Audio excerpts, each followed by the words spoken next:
Hello there. Dittoology and Gabe's hoodie are in a race to see who gets here first. I'm so grateful to you both and to everyone for joining me. And I really love having you here. It's strange when you're on the other side of the telephone. You know where I am, I don't know where you are, but I'm very glad that you check in every day and hear this wonderful old story. My name is Gildart Jackson. I'm an actor and I'm an audiobook narrator, and I'm a fireside reader. It's a new thing, and I'm really enjoying doing it. It started during coronavirus, but it's continuing as everybody gets let out of their houses. I'm reading the classics to you in front of the fire, just like they did in the old days. And we have been reading The Hound of the Baskervilles, Arthur Conan Doyle's classic Sherlock Holmes story, and we're at the last chapter. You'll see what happens, but I don't think there's any need for me to tell you what's happened already, except perhaps that Stapleton attempted to kill Sir Henry, and it was discovered that he had this hound. He put phosphorus around its eyes so it looked like it was ablaze, and it was terrifying, but Holmes and Watson managed to save Sir Henry, and then when they were chasing Stapleton, he got lost in the moor, in the quicksand, and he is presumed dead, which is a jolly good thing, because he clearly was not a very nice chap. But now we get to the final chapter of the book, chapter 15, and we wrap it up. So I'd like to thank you for joining with me for all of these chapters, for the whole of the book of The Hound of the Baskervilles. I've loved reading it to you. And welcome to the final chapter of The Hound of the Baskervilles as a fireside reading. Chapter 15, A Retrospection. It was the end of November, and Holmes and I sat upon a raw and foggy night on either side of a blazing fire in our sitting room at Baker Street. Since the tragic upshot of our visit to Devonshire, he had been engaged in two affairs of the utmost importance, in the first of which he had exposed the atrocious conduct of Colonel Upward in connection with the famous card scandal of the Nonpareil Club, while in the second he had defended the unfortunate Mademoiselle Montpensier from the charge of murder which hung over her in connection with the death of her stepdaughter, Mademoiselle Carrère, the young lady who, as it will be remembered, was found 6 months later alive and married in New York. My friend was in excellent spirits over the success which had attended a succession of difficult and important cases, so that I was able to induce him to discuss the details of the Baskerville mystery.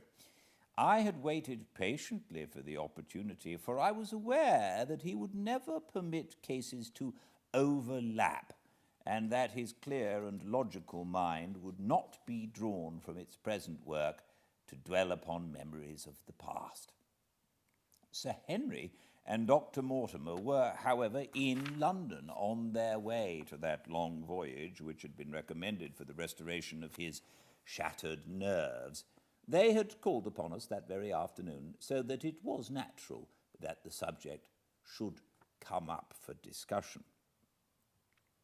The whole course of events, said Holmes, from the point of view of the man who called himself Stapleton, was simple and direct, although to us, who had no means of the beginning of knowing the motives of his actions and could only learn parts of the facts, it all appeared exceedingly complex. I have had the advantage of 2 conversations with Mrs. Stapleton, and the case has now been so entirely cleared up that I am not aware that there is anything which has remained a secret to us. You will find a few notes upon the matter under the heading of B in my indexed list of cards. Perhaps you would kindly give me a sketch of the course of events from memory. Certainly, though I cannot guarantee that I carry all the facts in my mind. Intense mental concentration has a curious way of blotting out what has passed. The barrister who has his case at his fingers' ends and is able to argue with an expert upon his own subject finds that a week or two of the courts will drive it all out of his head once more. So each of my cases displaces the last, and Mademoiselle Carrère has blurred my recollection of Baskerville Hall. Tomorrow, some other little problem may be submitted to my notice, which will in turn dispossess the fair French lady and the infamous Upward.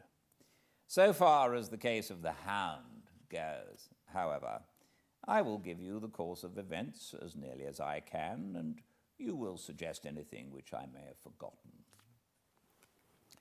My inquiries show beyond all question that the family portrait did not lie, and that this fellow was indeed a Baskerville. He was a son of that Roger Baskerville, the younger brother of Sir Charles, who fled with a sinister reputation to South America, where he was said to have died unmarried. He did, as a matter of fact, marry and had one child. This fellow, whose real name is the same as his father's. He married Beryl Garcia, one of the beauties of Costa Rica, and having purloined a considerable sum of public money, he changed his name to Vandeleur and fled to England, where he established a school in the east of Yorkshire. His reason for attempting this special line of business was that he had struck up an acquaintance with a consumptive tutor upon the voyage home, and that he had used this man's ability to make the undertaking a success. Fraser, the tutor, died, however, and the school, which had begun well, sank from disrepute into infamy. The Vandeleurs found it convenient to change their name to Stapleton, and he brought the remains of his fortune, his schemes for the future, and his taste for entomology to the south of England. I learned at the British Museum that he was a recognized authority upon the subject, and that the name of Vandeleur has been permanently attached to a certain moth which he had, in his Yorkshire days, been the first to describe. We now come to that portion of his life which has proved to be of such intense interest to us. The fellow had evidently made inquiry and found that only 2 lives intervened between him and a valuable estate. When he went to Devonshire, his plans were, I believe, exceedingly hazy, but that he meant mischief from the first is evident from the way in which he took his wife with him in the character of his sister. The idea of using her as a decoy was certainly already in his mind, though he may not have been certain how the details of his plot were to be arranged. He meant in the end to have the estate, and he was ready to use any tool or run any risk for that end. His first act was to establish himself as near to his ancestral home as he could, and his second was to cultivate a friendship with Sir Charles Baskerville and with the neighbours. The baronet himself told him about the family hound, and so prepared the way for his own death. Stapleton, as I will continue to call him, knew that the old man's heart was weak and that the shock would kill him. So much he had learned from Dr. Mortimer. He had heard also that Sir Charles was superstitious and had taken this grim legend very seriously. His ingenious mind instantly suggested a way by which the baronet could be done to death, and yet it would be hardly possible to bring home the guilt to the real murderer. Having conceived the idea, he proceeded to carry it out with considerable finesse. An ordinary schemer would have been content to work with a savage hound. The use of artificial means to make the creature diabolical was a flash of genius on his part. The dog he bought in London from Ross and Mangles, the dealers in Fulham Road. It was the strongest and most savage in their possession. He brought it down by the North Devon line and walked a great distance over the moor so as to get it home without exciting any remarks. He had already, on his insect hunts, learned to penetrate the Grimpen mire, and so had found a safe hiding place for the creature. Here he kennelled it and waited his chance.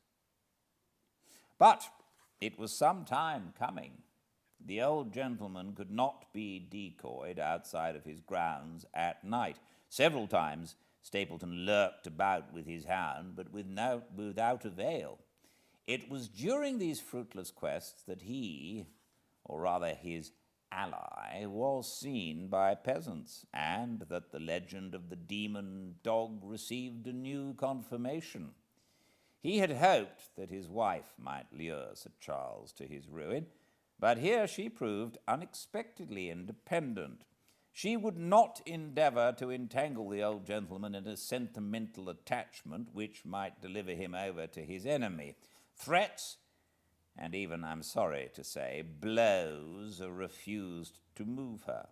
She would have nothing to do with it, and for a time Stapleton was at a deadlock.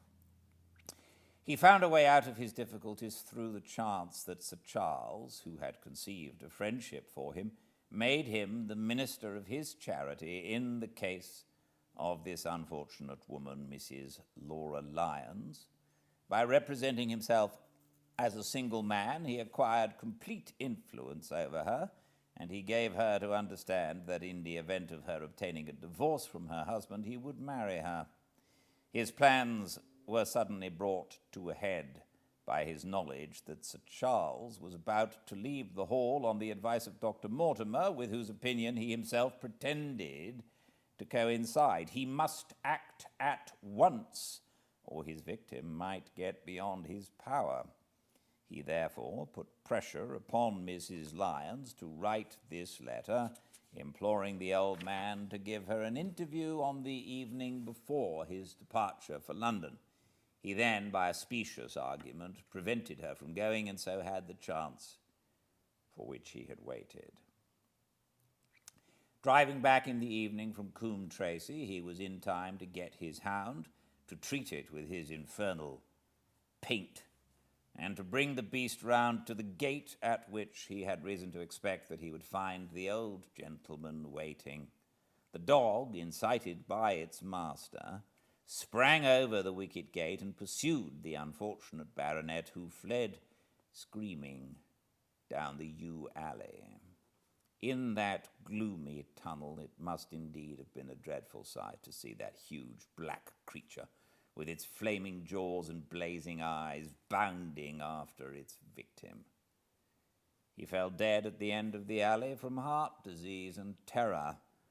The hound had kept upon the grassy border while the baronet had run down the path, so that no track but the man's was visible. On seeing him lying still, the creature had probably approached to sniff at him, but finding him dead had turned away again. It was then that it left the print, which was actually observed by Dr. Mortimer.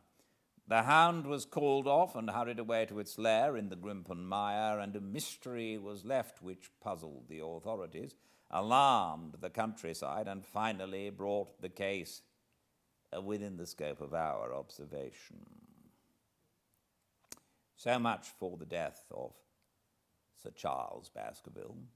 You perceive the devilish cunning of it, for really it would be almost impossible to make a case against the real murderer. His only accomplice was one who could never give him away, and the grotesque, inconceivable nature of the device only served to make it more effective. Both of the women concerned in the case, Mrs. Stapleton and Mrs. Laura Lyons, were left with a strong suspicion against Stapleton. Mrs. Stapleton knew that he had designs upon the old man and also of the existence of the Hound. Mrs. Lyons knew neither of these things, but had been impressed by the death occurring at the time of an uncancelled appointment, which was only known to him. However, both of them were under his influence, and he had nothing to fear from them. The first half of his task was successfully accomplished, but the more difficult still remained. It is possible that Stapleton did not know of the existence of an heir in Canada. In any case, he would very soon learn of it from his friend Dr. Mortimer, and he was told by the latter all details about the arrival of Henry Baskerville. Stapleton's first idea was that this young stranger from Canada might possibly be done to death in London without coming down to Devonshire at all. He distrusted his wife ever since she had refused to help him in laying a trap for the old man, and he dared not leave her long out of his sight for fear she should lose his influence over her. It was for this reason that he took her to London with him. They lodged, I find, at the Mexborough Private Hotel in Craven Street, which was actually one of those called upon by my agent in search of evidence. Here he kept his wife imprisoned in her room while he, disguised in a beard, followed Dr. Mortimer to Baker Street and afterwards to the station and to the Northumberland Hotel. His wife had some inkling of his plans, but she had such fear of her husband, a fear founded upon brutal ill-treatment, that she dare not write to warn the man whom she knew to be in danger. If the letter should fall into Stapleton's hands, her own life would not be safe. Eventually, as we know, she adopted the expedient of cutting out the words which would form the message and addressing the letter in a disguised hand. It reached the baronet and gave him the first warning of his danger. It was very essential for Stapleton to get some article of Sir Henry's attire, so that in case he was driven to use the dog, he might always have the means of setting him upon his track. With characteristic promptness and audacity, he set about this at once, and we cannot doubt that the boots or chambermaid of the hotel was well bribed to help him in his design. By chance, however, the first boot, which was procured for him, was a new one, and therefore useless for his purpose.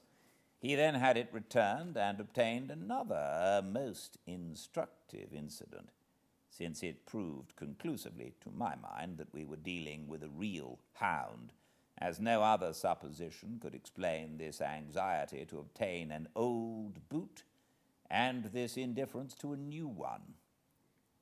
The more outre and grotesque an incident is, the more carefully it deserves to be examined, and the very point which appears to complicate a case is, when duly considered and scientifically handled, the one which is most likely to elucidate it. Then we had the visit from our friends next morning, shadowed always by Stapleton in the cab, from his knowledge of our rooms and of my appearance, as well as from his general conduct. I'm inclined to think that Stapleton's career of crime has been by no means limited to this single Baskerville affair. It is suggestive that during the last 3 years there have been 4 considerable burglaries in the West Country, for none of which was any criminal ever arrested. The last of these at Folkestone Court in May was remarkable for the cold-blooded pistoling of the page who surprised the masked and solitary burglar.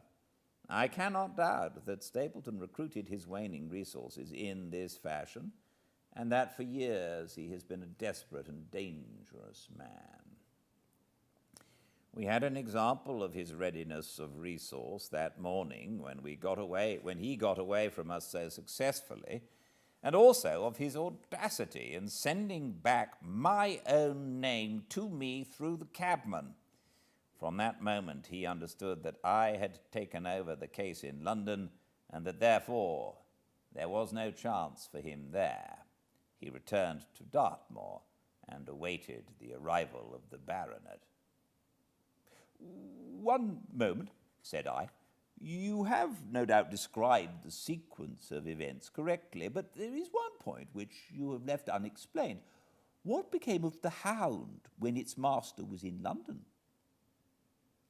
I have given some attention to this matter, and it is undoubtedly of importance. There can be no question that Stapleton had a confidant, though it is unlikely that he ever placed himself in his power by sharing all his plans with him. There was an old manservant at Merripit House whose name was Anthony. His connection with the Stapletons could be traced for several years, as far back as the schoolmastering days, so that he must have been aware that his master and mistress were really husband and wife. This man has disappeared and has escaped from the country. It is suggestive that Anthony is not a common name in England, while Antonio is so in all Spanish or Spanish-American countries. The man, like Mrs. Stapleton herself, spoke good English with a curious lisping accident. I have myself seen this old man cross the Grimpen Mire by the path which Stapleton had marked out. It is very probable, therefore, that in the absence of his master it was he who cared for the hound, though he may never have known the purpose for which the beast was used. The Stapletons then went down to Devonshire, whither they were soon followed by Sir Henry and you. One word now as to how I stood myself at that time. It may possibly recur to your memory that when I examined the paper upon which the printed words were fastened, I made a close inspection for the watermark. In doing so, I held it within a few inches of my eyes and was conscious of a faint smell of the scent known as white jessamine. There are 75 perfumes, which it is very necessary that a criminal expert should be able to distinguish from each other, and cases have more than once, within my own experience, depended upon their prompt recognition. The scent suggested the presence of a lady, and already my thoughts began to turn towards the Stapletons. Thus I had made certain of the Hound, and had guessed at the criminal before ever we went to the West Country. It was my game to watch Stapleton. It was evident, however, that I could not do this if I were with you, since he would be keenly on his guard. I deceived everybody, therefore, yourself included, and I came down secretly when I was supposed to be in London. My hardships were not so great as you imagined, though my trifling details must never interfere with the investigation of a case. I stayed for the most part at Coombe Tracey, and only used the hut upon the moor when it was necessary to be near the scene of action. Cartwright had come down with me, and in his disguise as a country boy he was of great assistance to me. I was dependent upon him for food and clean linen. When I was watching Stapleton, Cartwright was frequently watching you, so that I was able to keep my hand upon all the strings. I have already told you that your reports reached me rapidly, being forwarded instantly from Baker Street to Coombe Tracey. They were of great service to me, and especially that one incidentally truthful piece of biography of Stapleton's. I was able to establish the identity of the man and the woman, and knew at last exactly how I stood. The case had been considerably complicated through the incident of the escaped convict and the relations between him and the Barrymores. This also you cleared up in a very effective way, though I had already come to the same conclusions from my own observations. By the time that you discovered me upon the moor, I had a complete knowledge of the whole business, but I had not a case which could go to a jury. Even Stapleton's attempt upon Sir Henry that night, which ended in the death of the unfortunate convict, did not help us much in proving murder against our man. There seemed to be no alternative but to catch him red-handed, and to do so we had to use Sir Henry, alone and apparently unprotected, as a bait. We did so, and at the cost of a severe shock to our client, we succeeded in completing our case and driving Stapleton to his destruction.